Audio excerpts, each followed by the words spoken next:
तो हेलो बच्चों, कैसे हो आप लोग। तो बच्चों आज हम जो है क्लास 12 फिजिक्स का next chapter that is electric potential and capacitance शुरू करेंगे। तो बच्चों प्रीवियस चैप्टर जो है हो गया है, previous chapter that is first chapter electric field and charge. तो इलेक्ट्रिक फील्ड एंड चार्ज की सारी चीज़ें आपको पढ़ा दी गई हैं। एनसीईआरटी सॉल्यूशन और जो कॉम्पिटिटिव लेवल के कुछ अच्छे क्वेश्चन थे कूलॉम्स लॉ और इलेक्ट्रिक फील्ड से रिलेटेड, उसको भी करा दिया गया। तो होप करते हैं बच्चे आप उसको देख के आ रहे होंगे। अगर आपने बाय द वे नहीं देखा है तो आप हमारे चैनल पे जा करके यूट्यूब और गूगल सर्च बॉक्स में टाइप करके अवधेश सर फिजिक्स क्लासेस को प्रीवियस वीडियो देख सकते हैं। ओके, तो बच्चों प्रीवियस वीडियो देखने से फायदा क्या होगा कि जब आप नेक्स्ट चैप्टर में जाओगे तो बाकी के जो टॉपिक्स हैं वो काफ़ी ईजिली समझ में आएंगे। ओके, और फिजिक्स बच्चों काफ़ी इजी सब्जेक्ट है। अगर आप बाई कंसेप्चुअली और एक अच्छे टीचर से पढ़ते हो तो फिजिक्स कभी भी बोरिंग सब्जेक्ट नहीं लगेगा और बहुत ही इंटरेस्टिंग सब्जेक्ट है।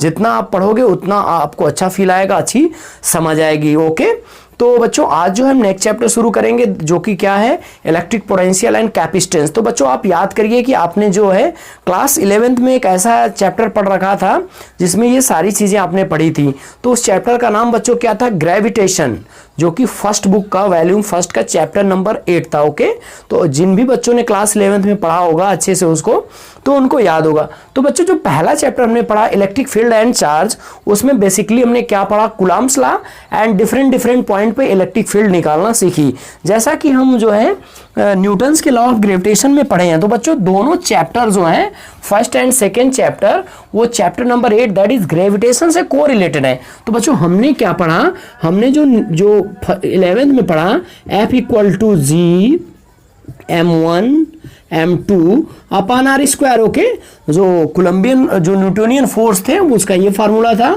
और यहाँ पे बच्चों हमने क्या पढ़ा, F इक्वल टू के Q1 Q2 अपान आर का स्क्वायर। ओके, तो बच्चों ये फार्मूले दोनों बिल्कुल सिमिलर हैं, दोनों क्या है, बिल्कुल सिमिलर है।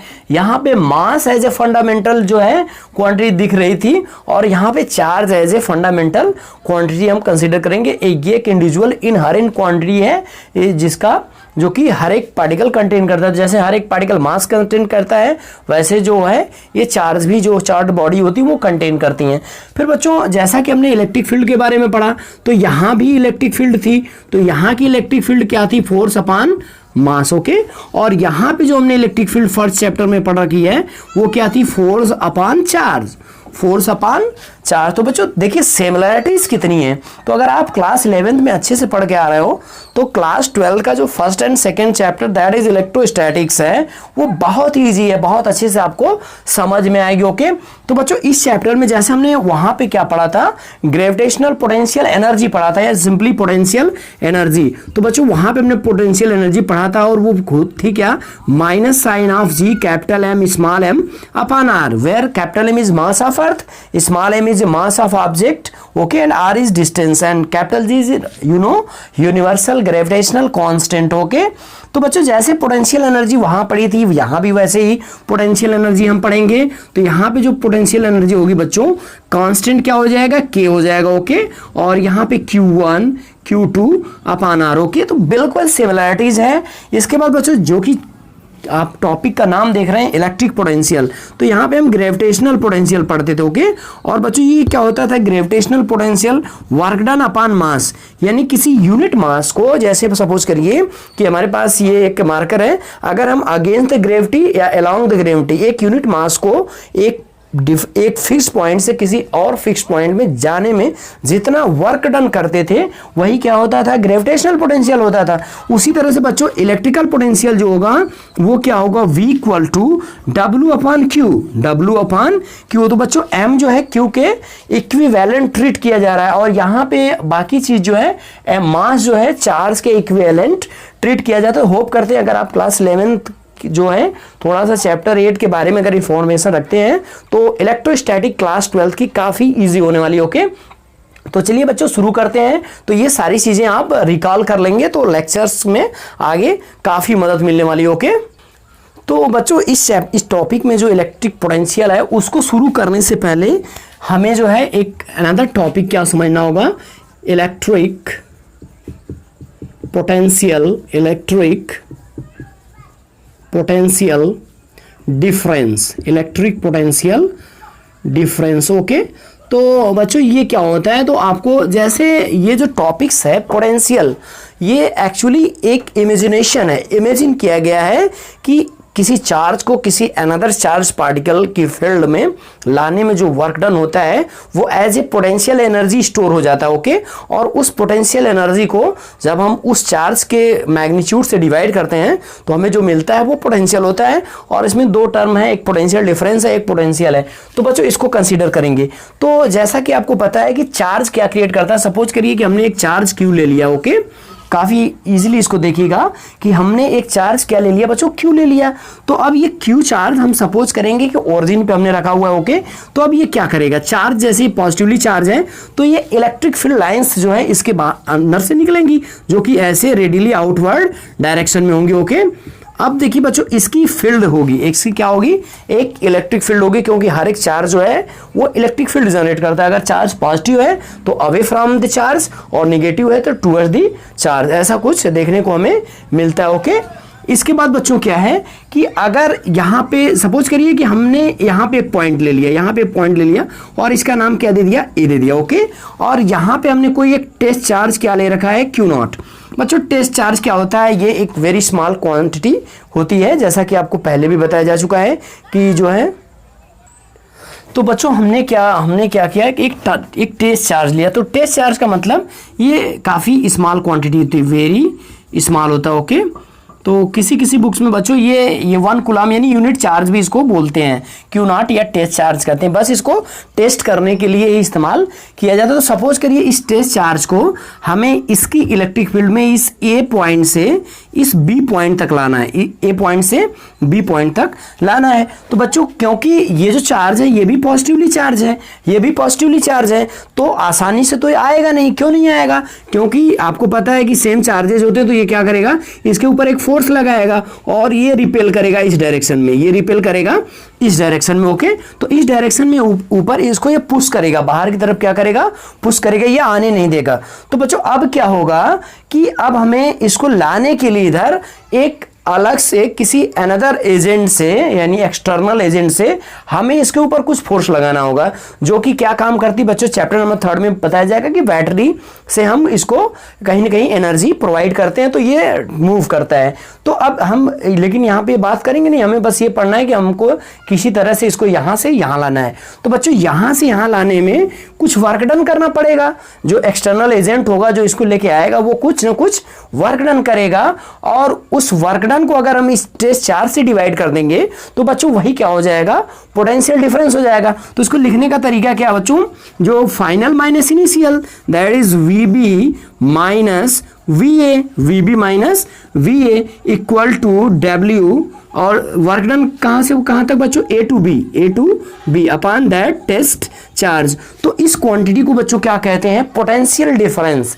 दो पॉइंट के बीच का पोटेंशियल डिफरेंस होता है जो कि वर्क डन है एक्सटर्नल एजेंट के द्वारा, जो इस चार्ज को यहां से यहां तक लेके आ रहा है। ओके, तो इसको हम कहते हैं क्या, पोटेंशियल डिफरेंस। और बच्चों अगर इलेक्ट्रिक और एक बात और आप ध्यान देंगे कि यहां से यहां तक लाने में एक्चुअली हम करते क्या है कि जो ये फोर्स देखिए, ये फोर्स इसके इस डायरेक्शन में लग रहा था, तो हम एक और फोर्स, ये इसको इस डायरेक्शन में लग रहा है तो हम इसको इधर लाने के लिए एक और फोर्स लगाते हैं। और बच्चों ये फोर्स इक्वल एंड अपोजिट होते हैं और इतना ही फोर्स लगते हैं कि ताकि इसकी काइनेटिक एनर्जी चेंज ना हो और ये एक्सिलरेट ना करे। इसका मतलब क्या है, स्लोवली ये चार्ज जो है इसकी तरफ आएगा, इस पॉइंट की तरफ, और इस चार्ज को स्लोवली मूव करने में जितना वर्क डन करना पड़ेगा वही as a potential energy store होगा। और उस पोटेंशियल एनर्जी को अगर हमें उस चार्ज से डिवाइड कर दें तो हमें क्या पता चल जाएगा, दो पॉइंट के बीच का पोटेंशियल डिफरेंस पता चल जाएगा। और बच्चों अब इसी से हम इलेक्ट्रिक पोटेंशियल अगर डिफाइन करना हो तो इलेक्ट्रिक पोटेंशियल कैसे डिफाइन करेंगे, उसको मान लेंगे कि ये ए पॉइंट है बहुत दूर, that is infinity, very far from the net charge, okay, या सोर्स चार्ज। तो इससे बहुत दूर है, दैट इज इन्फिनिटी पे है। तो इन्फिनिटी पे बच्चों पोटेंशियल कितना होता है, बहुत दूर होने पर ये जो क्या हो जाएगा, ये जीरो हो जाएगा। तो ये जीरो हो जाएगा तो वी बी इक्वल टू बच्चों क्या हो जाएगा आपके पास, डब्ल्यू अपॉन, और ये अब क्या हो जाएगा, यहां से infinity to B okay upon Q naught. तो इस तरह से हमारे पास पोटेंशियल आ जाएगा। तो बच्चों पोटेंशियल जो है उसकी डिफिनीशन क्या होगी, तो पोटेंशियल की डिफिनीशन कैसे देंगे, देखिए it is defined as, that is potential is defined as amount of work done work is done by external agent, ठीक है, what ever that is battery और अदर जो है एनर्जी सोर्स हो सकता है। ओके तो फिर से एक बार डिफिनीशन देखेंगे, potential is, electric potential is defined as the work done to bring a unit positive charge, the work done to bring a unit positive charge from infinity to a fixed point, okay, is known as what, electric potential। एक बार फिर से आप सुन लीजिए, इस point से यानी infinity से किसी चार्ज को, किसी टेस्ट चार्ज को किसी एक फिक्स्ड पॉइंट तक लाने में जितना वर्क डन करना पड़ता है बच्चों, उसी को हम क्या कहते हैं, इलेक्ट्रिक पोटेंशियल कहते हैं। Okay, electric potential is a scalar quantity, and it is represented by V and its SI unit। तो बच्चों यूनिट्स की बात करेंगे, इट्स SI यूनिट इज वोल्टा, क्योंकि इटालियन साइंटिस्ट जो वोल्टा थे उन्हीं के नाम पे इसकी जो यूनिट क्या रख दी गई, वोल्ट रख दी गई। ओके तो जैसा कि बच्चों अब हमारे पास फार्मूला आ गया है, V equal to W upon Q naught, okay, that is test charge. और ये आपके पास अब देखिए ओरिजिनल यूनिट क्या हो जाएगी, वर्क डन की यूनिट जूल, चार्ज की unit coulomb, that is joule पर कूलम। और एसआई यूनिट बच्चों क्या होगी, एसआई यूनिट जो इसकी होगी वोल्ट होगी, एसआई यूनिट क्या होगी, वोल्ट होगी। और मैक्सिमम जो है हम वोल्टेज को या पोटेंशियल को इसी नाम से ही जानेंगे, यानी यूनिट में वोल्ट ही लिखेंगे, जूल पर कूलम का बहुत कम इस्तेमाल करेंगे। तो बच्चों जो इलेक्ट्रिक पोटेंशियल है एक तरह का इमेजिनेशन है, कि इमेजिन किया गया है, हालांकि इसकी रियल में कोई वैल्यू नहीं, एक इमेजिनेशन है कि अगर किसी इलेक्ट्रिक फील्ड में कोई चार्ज है तो वो इलेक्ट्रिक फील्ड जनरेट करेगा। सिंपल सी बात है, अगर कोई चार्ज कहीं स्पेस में रखा हुआ है, चार्ज है, तो इलेक्ट्रिक फील्ड जनरेट करेगा। और उस इलेक्ट्रिक फील्ड में किसी टेस्ट चार्ज को, टेस्ट चार्ज का मतलब क्या बच्चों, कि अगर ये चार्ज यहां पे रखा हुआ है तो जो इसकी इलेक्ट्रिक फील्ड है वो क्यू नॉट की वजह से डिस्टर्ब नहीं होनी चाहिए। अगर ये टेस्ट चार्ज हम बड़ा ले लेंगे तो ये इसके इलेक्ट्रिक फील्ड के ऊपर इंपैक्ट डालेगा, तब हम सही जो है पोटेंशियल नहीं मेजर कर पाएंगे। तो इस टेस्ट चार्ज को वेरी स्मॉल लेते हैं और कैलकुलेशन में नेग्लिजिबल या यूनिट पॉजिटिव टेस्ट चार्ज बोल देते हैं। तो जब ये आएगा तो इसको इन्फिनिटी से किसी एक फिक्स्ड पॉइंट तक लाने में किसी एक्सटर्नल एजेंट द्वारा जितना वर्क डन किया जाएगा तो उसी को हम क्या बोल देंगे, हम बोल देंगे पोटेंशियल। जैसे आपके घर का जैसे पोटेंशियल बोल दिया गया कि 220 वोल्ट है, जैसे हम आमतौर पे बच्चों बोलते हैं कि हमारे घर का पोटेंशियल मान लीजिए 220 वोल्ट है। ओके 220 वोल्ट है, इसका मतलब क्या है, V equal to W by Q होता है, W बाई क्यू होता है। तो अब देखिए अगर Q इक्वल टू 1 है, एक कूलम चार्ज को किसी इनफाइनाइट, क्योंकि जो पावर हाउस होता है वहीं से तो इलेक्ट्रिसिटी आती है, तो पावर हाउस को हम इनफाइनाइट मान लेते हैं। ओके तो पावर हाउस से हमारे घर तक लाने में एक कूलम चार्ज को कितना वर्क डन करना पड़ेगा, 220 जूल करना पड़ेगा। ओके 220 जूल करना पड़ेगा, तब जाके पोटेंशियल क्या होगा, 220 वोल्ट हो जाएगा। ओके क्योंकि क्यू की वैल्यू हमने 1 ले लिया, तो V इक्वल टू क्या हो जाएगा, V इक्वल टू W हो जाएगा।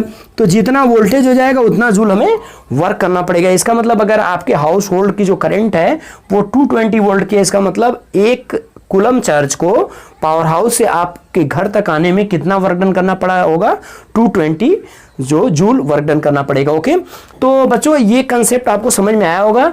इसके बाद हम नेक्स्ट टॉपिक देखते हैं आपकी। तो नेक्स्ट टॉपिक क्या है, electric potential due to a point charge. Okay तो बच्चों आपको इलेक्ट्रिक पोटेंशियल और इलेक्ट्रिक पोटेंशियल डिफरेंस, इसके सिंबल स्केलर क्वांटिटी है और इसकी यूनिट्स जो है जूल पर कूलम आर वोल्ट समझ में आ गया होगा। अब हम नेक्स्ट टॉपिक पढ़ते हैं। तो बच्चों नेक्स्ट टॉपिक आपकी क्या है, electric potential due to a point charge. Okay तो इसके लिए बच्चों हम क्या करेंगे, एक पॉइंट चार्ज, देखिए एक पॉइंट चार्ज हम ओरिजिन पे क्यू कंसीडर कर ले रहे हैं। ओके इस पॉइंट पे हमने एक प्लस क्यू चार्ज कंसीडर कर लिया है। अब इसकी वजह से किसी पॉइंट पर, पॉइंट कहीं भी हो सकता है, उसके ऊपर कितना पोटेंशियल जनरेट होगा। तो सपोज करिए हमने एक पॉइंट ये ले लिया, हमने एक पॉइंट क्या ले लिया, ये P ले लिया। ओके जो कि इस चार्ज से बच्चों आर डिस्टेंस, देखिए काफी गौर से डेरिवेशन को देखिएगा, सबसे बेसिक डेरिवेशन है, तो अगर आपको समझ में आ जाएगा तो आगे के डेरिवेशन बड़े मजे में आने वाले हैं। ओके, तो हमने कंसिडरेशन क्या किया बच्चों, हमने क्यू चार्ज को इस पॉइंट पे लोकेट कर दिया, क्यू चार्ज को इस पॉइंट पे लोकेट कर दिया है। और जहां तक डायरेक्शन का मसला है तो पोटेंशियल एक स्केलर क्वांटिटी है तो ज्यादा मैटर नहीं करेगा, बाकी हम समझ लेंगे डायरेक्शन किधर होने वाली है। तो ये चार्ज हमने ये रख लिया है और इस पॉइंट पी पर हमें क्या कैलकुलेट करना है बच्चों, पोटेंशियल कैलकुलेट करना है। तो अब देखिए इसके लिए हमें क्या करना पड़ेगा, और ये पॉइंट जो पी है वो नेट चार्ज यानी जो सोर्स चार्ज है उससे आर डिस्टेंस पे लोकेट है।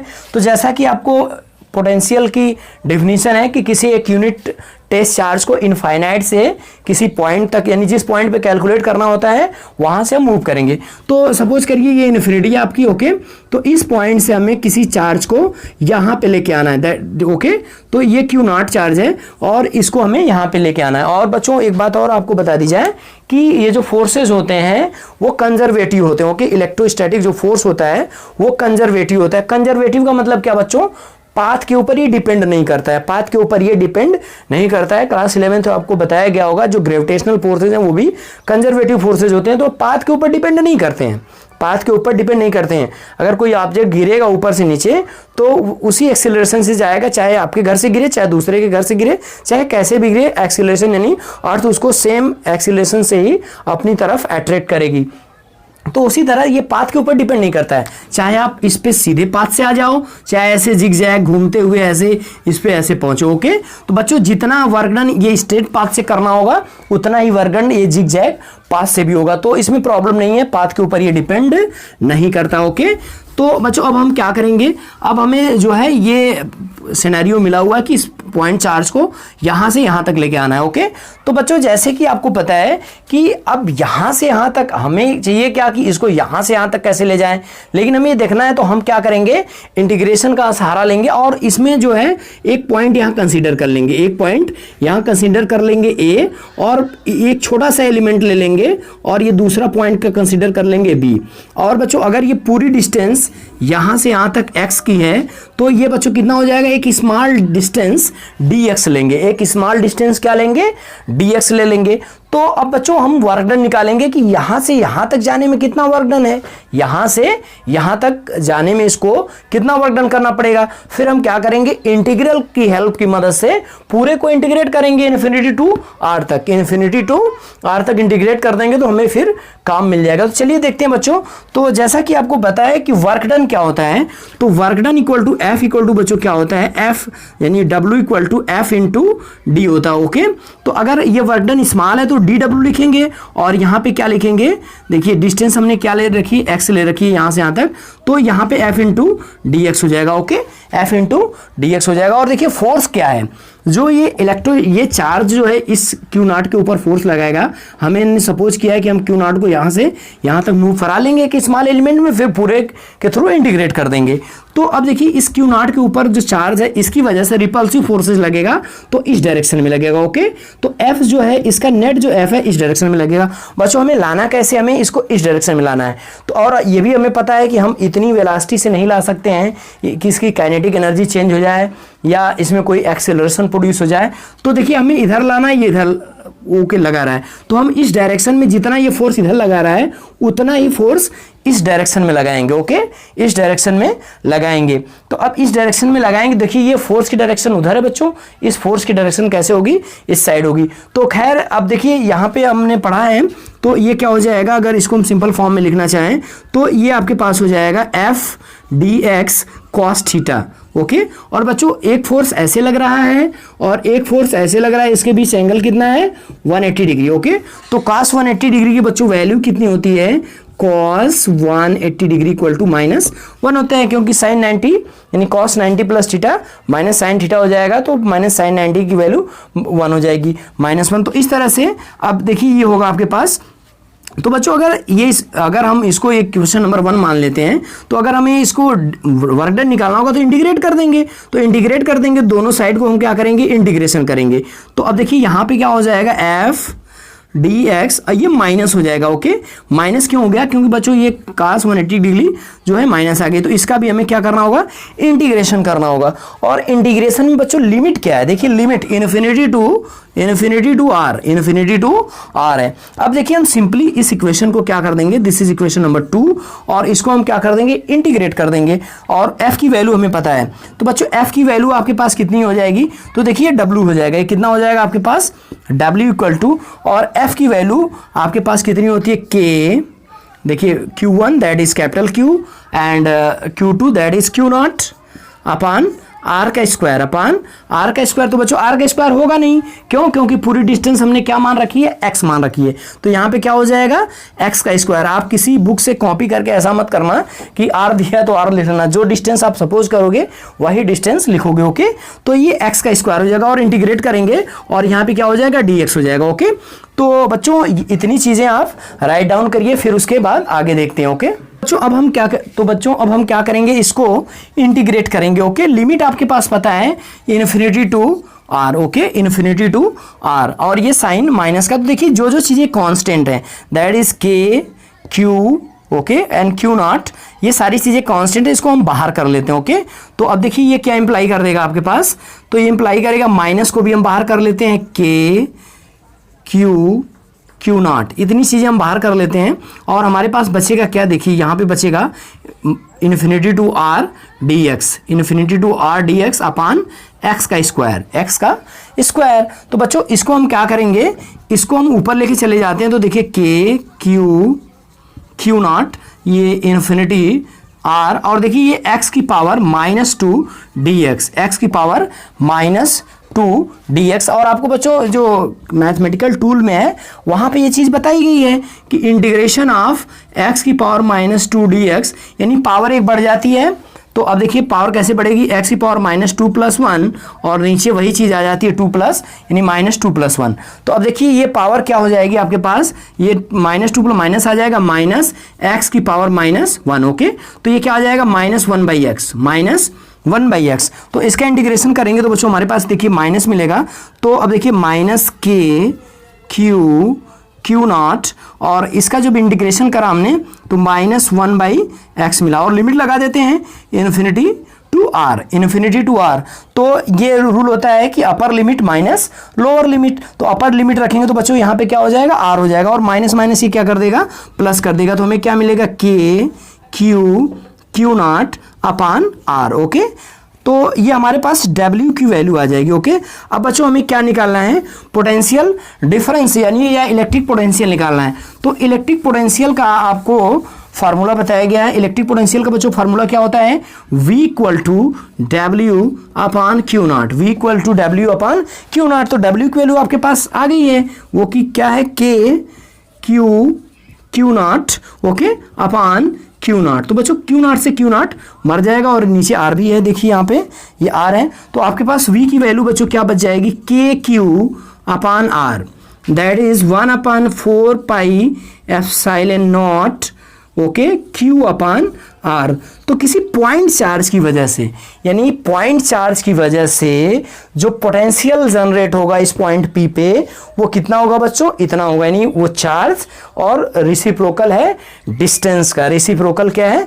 डिस्टेंस, यानी जो वोल्टेज है वो इनवर्सली प्रोपोर्शनल है बच्चों डिस्टेंस के साथ, और इलेक्ट्रिक फील्ड क्या होती है? इनवर्सली प्रोपोर्शनल होती है 1/r² की। तो बच्चों इस पे कभी कभी आपसे ग्राफ्स कंपटीशन में भी पूछ दिया जाता है, ग्राफ शो कर दिया जाता है, उसमें पूछा जाता है कौन पोटेंशियल का है, कौन इलेक्ट्रिक फील्ड का, और एग्जाम्स में भी, बोर्ड्स के एग्जाम्स में भी ये क्वेश्चन पूछ दिया जाता है। तो सॉल्यूशन होप करते हैं समझ में आया होगा। ये सारी चीजें आप राइट डाउन कर सकते हैं एज स्टिल, ठीक है, एग्जाम्स में लिखने के लिए।